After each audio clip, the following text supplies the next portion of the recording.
అవినీతి ఆంధ్రాలో, real estate బెంగళూరులో. చి నమ్మి ఓట్లు వేసిన జనం సొమ్ము మింగేసి ఆ సొమ్మును పక్క రాష్ట్రంలో పెట్టుబడులుగా పెట్టిన సన్నాసులు మన ఆంధ్రాలో ఉన్నారంటే వాళ్ళని ఏ చెప్పుతో కొట్టినా తప్పులేదు.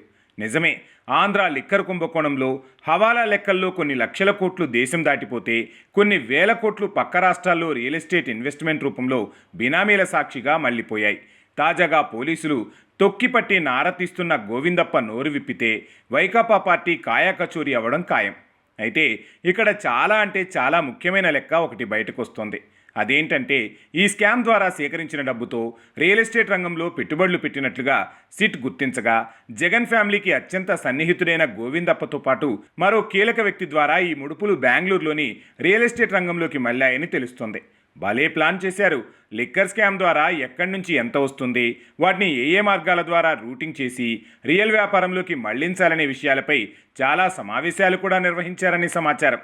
అయితే ఈ మీటింగ్స్లో జగన్కి బినామీ లాంటి వాడైన గోవిందప్పతో పాటు జగన్ కుటుంబానికి అత్యంత సన్నిహితుడైన మరో కీలక వ్యక్తి కూడా ఉన్నారని బలంగా వినిపిస్తున్న మాట.